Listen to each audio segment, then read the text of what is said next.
Kalino sayuntaleya huntale janinge tatelai hoetunge jalini taiyo paratelahi ukalalina nunne ashaya toehie apaya lokalakala yotolo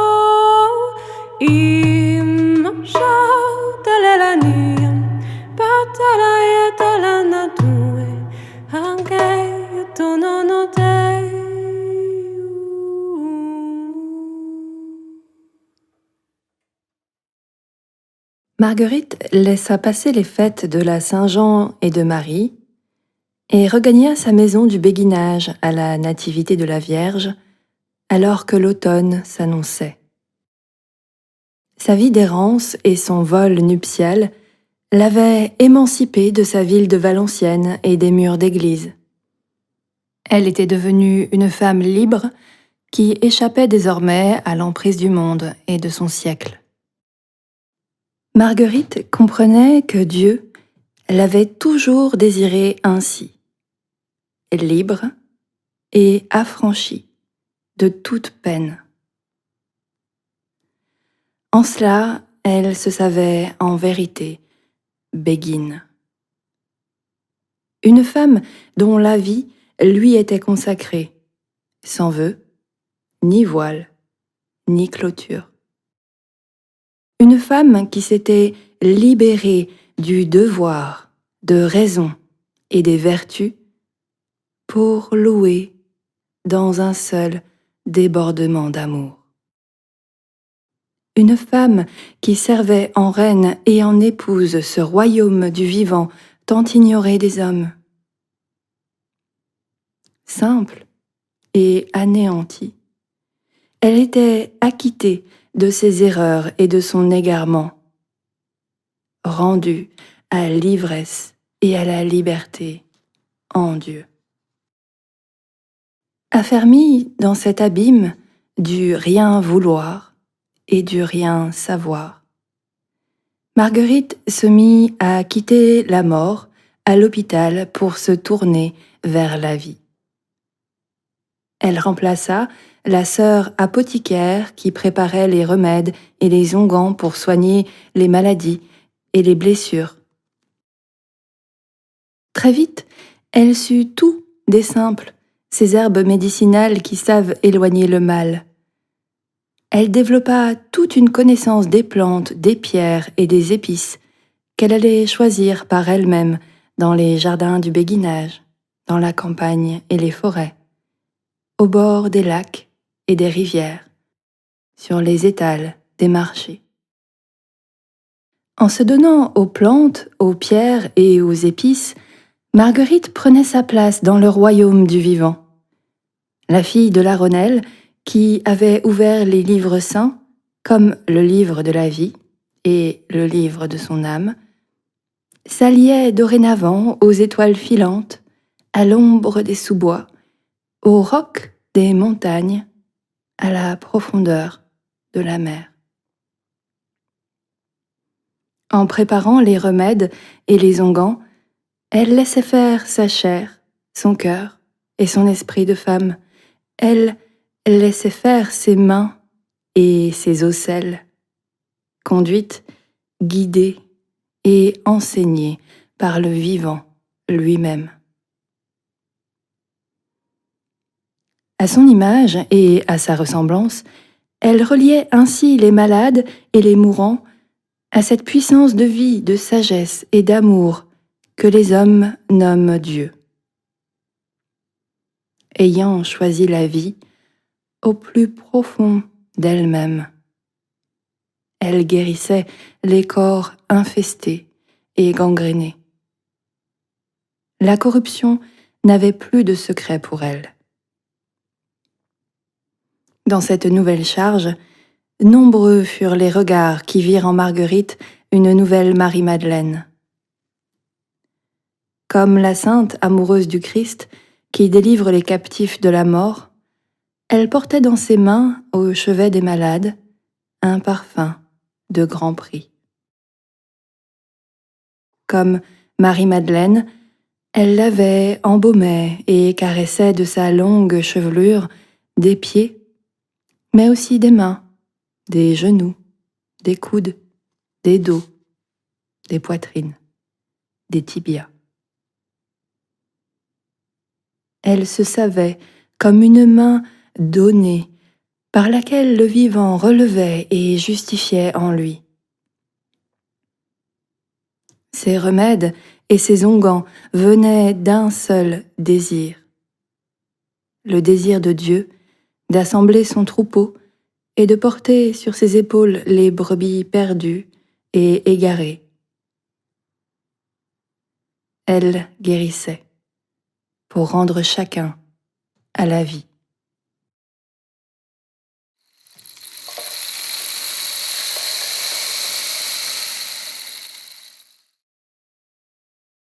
Un matin, une jeune sœur qui venait de rejoindre le béguinage lui demanda d'où elle tirait sa science de soigner et guérir.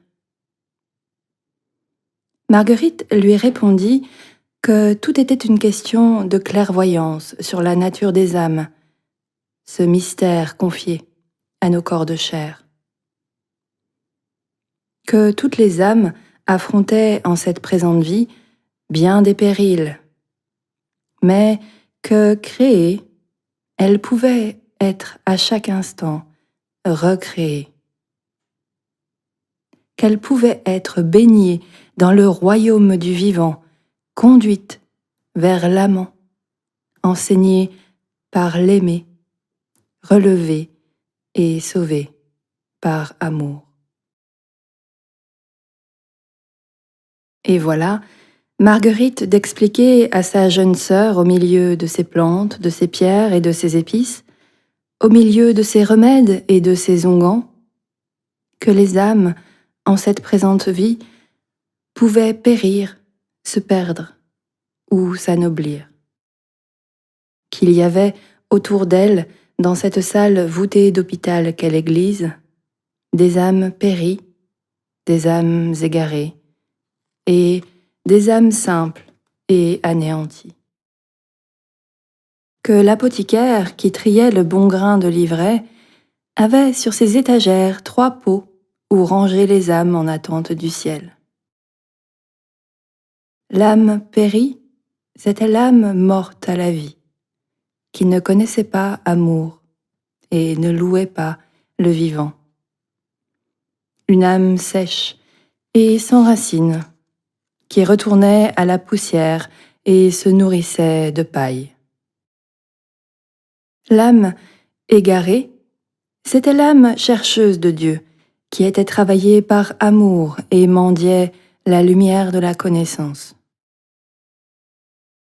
L'âme simple et anéantie, c'était l'âme qui ne cherchait plus, car son amant l'avait trouvée en lui. Nombreuses étaient les âmes péries qui n'étaient pas nées, et qui ne savaient rien de la nouvelle naissance, la naissance d'en haut, la naissance à l'esprit.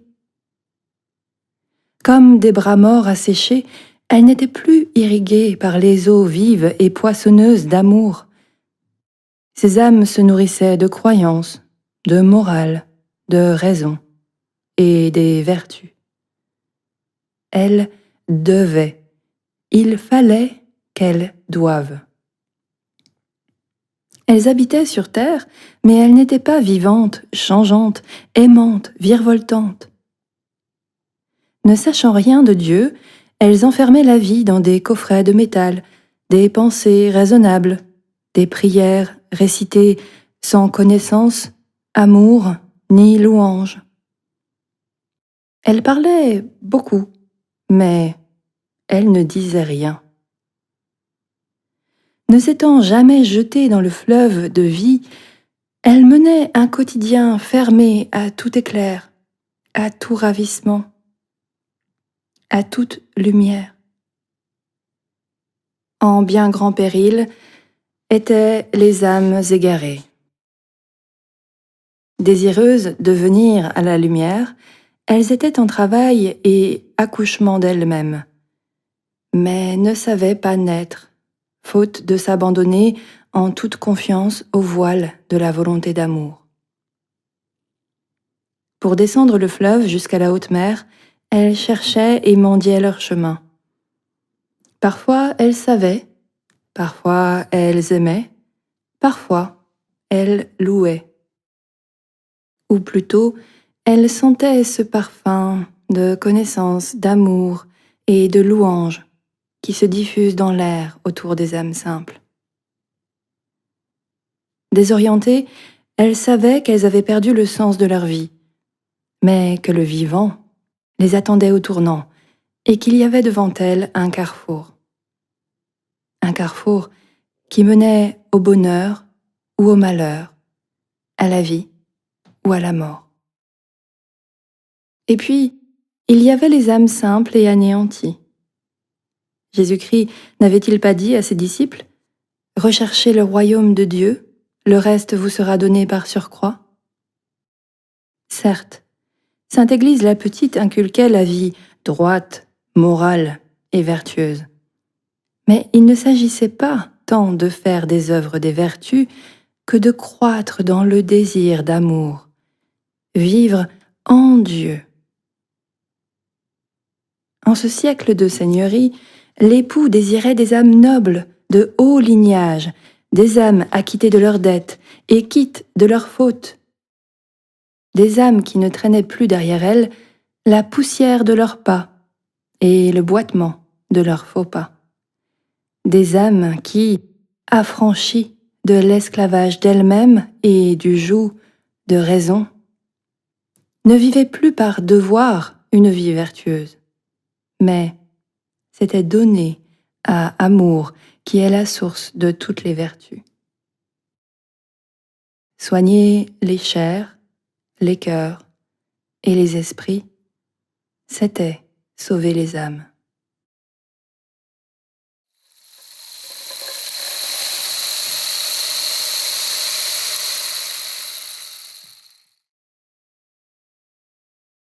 Les béguines continuaient à se passer de maison en maison, des hôtes de passage, dont une croix du Christ. Quand c'était au tour de Marguerite de vénérer le mystère de la croix, elle plantait son figuier dans la mer et s'abîmait dans un silence fécond. Se nouait en elle un dialogue de sang entre le fils de la lumière et la fille de la Rhônelle, entre un homme et une femme. Car sur la croix, le sang du Christ avait coulé, tout comme son sang à elle entre ses cuisses de femme. Sa chair, son cœur et son esprit lui disaient que c'était un même sang, un sang sacré, un sang de vie.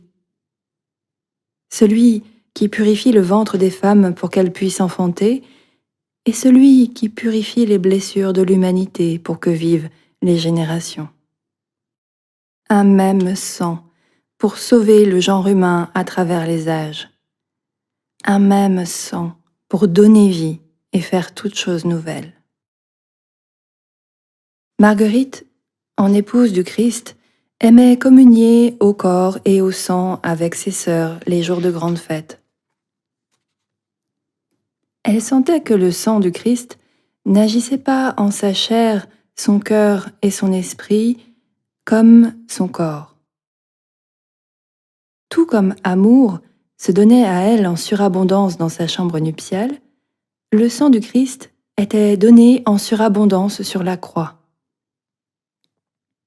Une seule goutte de son sang aurait suffi pour sauver 100 000 mondes, mais voilà, le Christ, dans un profond mystère, en avait versé suffisamment dans sa passion pour remplir les calices jusqu'à la fin des temps. Sur la croix de bois, Marguerite aimait donc contempler son cœur d'où coulèrent sang et eau vive mêlée. Une puissance de sagesse qui donnait aux sources, aux rivières et aux fleuves la force d'atteindre la mer et de retomber en pluie. Jésus-Christ avait sur la croix remis en circulation l'énergie de la terre et du ciel. Il avait ouvert les cieux et ouvrait les yeux de Marguerite. Tout était bel et bien rendu à l'advenir. C'est à cette époque que Marguerite, qui n'avait encore jamais enseigné, se mit à enseigner ses sœurs béguines. La nourriture dont elle avait eu faim dans sa jeunesse et qu'elle n'avait pas trouvée dans les paroles d'Église, elle savait désormais la chercher dans le corps et le sang, dans la lumière et le silence, dans sa chambre nuptiale. Comme si, touchée et bouleversée jusque dans la moelle de ses os, elle y était nourrie directement de la main de Dieu, par ce qu'il y a de plus vivant et de plus nourricier. Le principe même de la vie, un grain qui non seulement la nourrissait, mais qui pouvait germer en elle. À côté de ce grain, les paroles qu'elle entendait en sermon ou au confessionnal lui semblaient encore bien souvent de la paille, juste de quoi réchauffer un sol en terre battue pour y fermer les yeux et s'endormir. Des paroles qui endormaient plus qu'elles n'éveillaient. Des paroles qui étaient coupées et séparées du grain, de tout élan vital. Des paroles bonnes pour la paille des étables. Alors, Marguerite se mit à enseigner. Enseigner, mais aussi enseigner. Elle, dont le sang coulait entre ses cuisses de femme, elle rappelait à ses sœurs que du cœur du Christ transpercé par la lance était sorti de l'eau et du sang. L'eau, c'était tout ce que la vie enseigne aux âmes. Tous ces jours de joie où, vivantes, elles sont pleinement accordées à Dieu, en alliance avec lui, tournées vers son océan débordant de lumière, réponse à son appel, ouvrière moissonneuse dans sa main. Le sang, c'était tout ce que la mort enseigne aux âmes.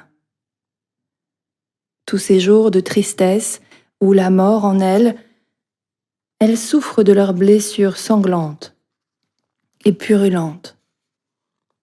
Des blessures à vif qui peuvent les tuer comme les sauver si elles trouvent la force et le courage d'y faire la lumière, d'en faire des chemins de la mort à la vie pour elles-mêmes et pour toutes les âmes. Car Marguerite, qui avait soigné les malades, lavé les draps souillés, toiletté les dépouilles, recopié la parole, erré sur les chemins, portait depuis de longues années maintenant attention à son siècle.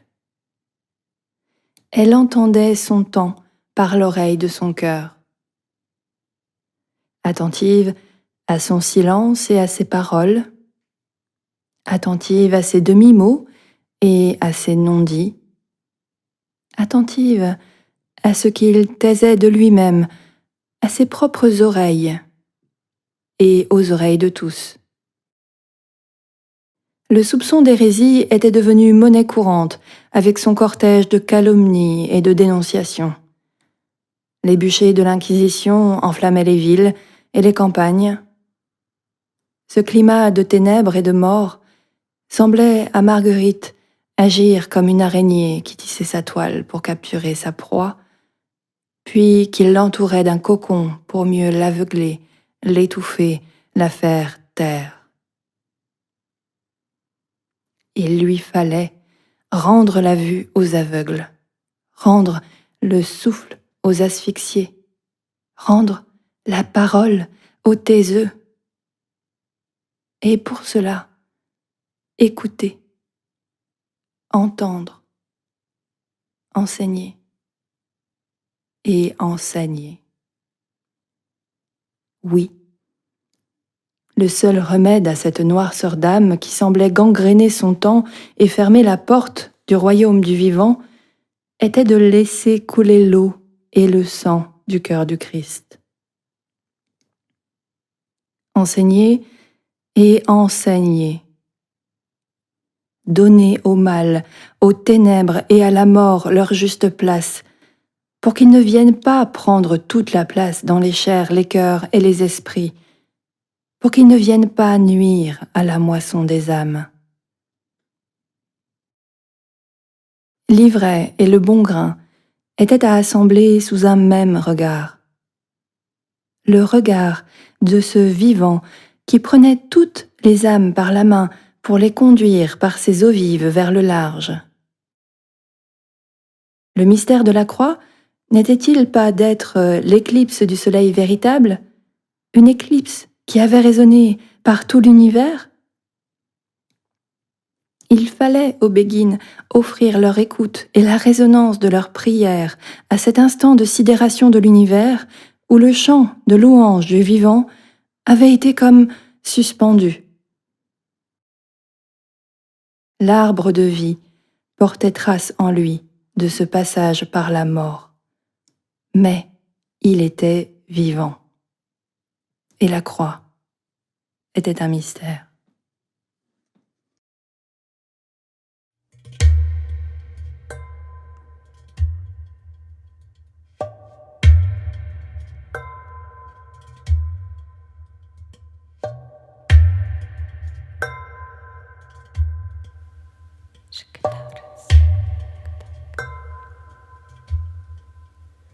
Gadung Aki Lalakanakanaki Wauman Ahiyahila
Ayumalenaki Olarinaya Shungale Yenuma Alerindeya Tunge Ana Yehume Uleileilo Ayaya Shaleya Munge Ayeya Kau Anobelelaki Osanane elati Aka ishun Aneyoko Lailiu Lailiu Laileo